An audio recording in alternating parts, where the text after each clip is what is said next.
तो दोस्तों, आज हम बात करेंगे अलाइड बैंक लिमिटेड। पाकिस्तान के बड़े बैंकों में इसका शुमार होता है और इसके शेयर प्राइस के हम डिटेल में इसको एनालाइज करते हैं। सबसे पहले तो शेयर जो है वो 87 रुपये और 10 पैसे पे ट्रेड हो रहा है और मार्केट कैपिटल जो है वो 99 बिलियन की मार्केट कैपिटल है। इसका 99 बिलियन का मार्केट कैपिटल है और बीटा वैल्यू 0.47 की है प्राइस।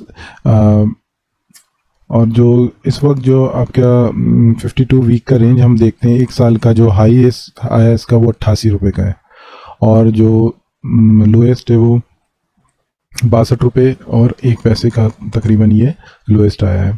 पी रेशो की जहाँ तक बात करें तो पी रेशो जो है वो 2.45 है और इस वक्त तो ये हाई रेट में आपको अवेलेबल है, लेकिन अगर रिटर्न्स आप एक साल के देखें तो एक वीक में 1.29% का रिटर्न दिया है, एक मंथ में 1.28% का रिटर्न दिया, 3 मंथ पे 3.70% का रिटर्न दिया और 6 मंथ में 24.23% का इसने रिटर्न दिया है और एक साल में 40% का तकरीबन इसका रिटर्न आया है। आगे जाके हम नेक्स्ट देखेंगे कि अगर ये वन टाइम आप इन्वेस्ट करते तो इसकी जो 2005 से लेके 2024 तक की जो डिविडेंड है और कितना डिविडेंड दिया है और इसकी वन टाइम इन्वेस्टमेंट करते हैं हम लोग 1000 शेयर में तो उसके क्या रिटर्न होते हैं। तो जब तक आप चैनल को सब्सक्राइब करें, अभी इसके फाइनेंशियल्स को हम देख लेते हैं। तो नेट प्रॉफिट जो है वो 91% का इसका नेट प्रॉफिट आ रहा है और अर्निंग पर शेयर 35 रुपीज़ का इसका अर्निंग पर शेयर 35.53 रुपीज़।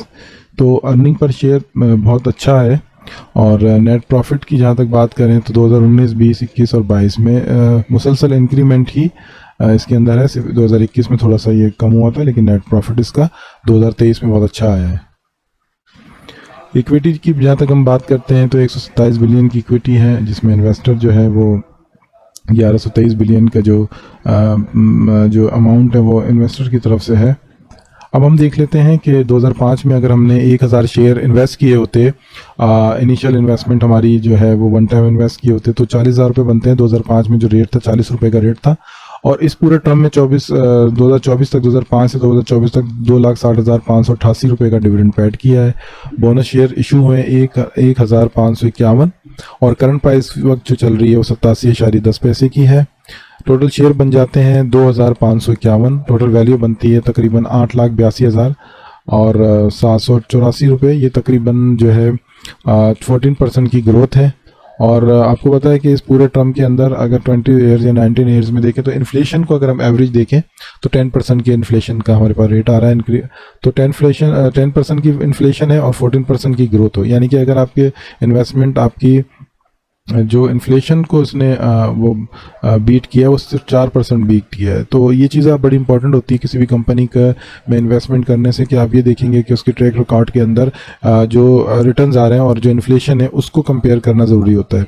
तो मैं आपको यही बता रहा हूँ कि ऐसी कंपनी का इंतखाब कीजिए कि जिसकी रिटर्न्स और जिसकी इन्वेस्टमेंट जो है जिसमें उसमें आप इन्वेस्ट करें जिसकी जो इन्फ्लेशन जो है, इन्फ्लेशन का जो 10% है जो हम बता रहे हैं आपको एवरेज इन्फ्लेशन, उससे डबल होनी चाहिए, 20% और 25% का रिटर्न हो। ऐसी कंपनीज का देखें और ऐसी कंपनी के रिव्यूज़ हमने अपने चैनल में डाले हुए हैं, जैसे मिज़ान बैंक है या कोलगेट है या नेस्ले है, सिस्टम लिमिटेड, इस तरह की कंपनीज के रिव्यूज़ डाले हुए हैं। तो उसमें आप जाके देख सकते हैं हमारे प्लेलिस्ट के अंदर और मज़ीद कंपनीज को। तो चैनल को ज़्यादा सब्सक्राइब करें, बेल आइकन को क्लिक करें ताकि हम ऐसी मज़ीद वीडियो आपके लिए बनाते रहें। अब हम डिटेल में चले जाते हैं।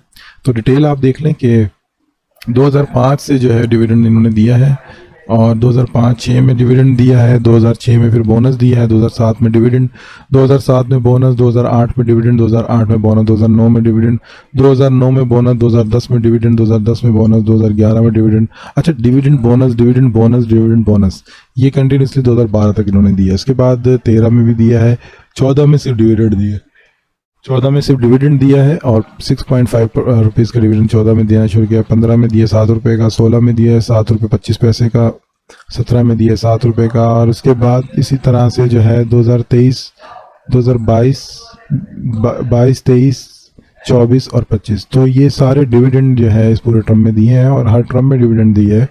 तो रिटर्न्स भी अच्छे हैं, डिविडेंड भी दिया है, बोनस भी दिया है। तो एक अच्छी कंपनी के लिए ज़रूरी होता है कि वो हर साल हर टर्म में डिविडेंड अनाउंस करें और बोनस भी शेयर का अपने शेयर होल्डर को दे। ठीक है, तो उम्मीद करता हूँ आपको वीडियो पसंद आई होगी।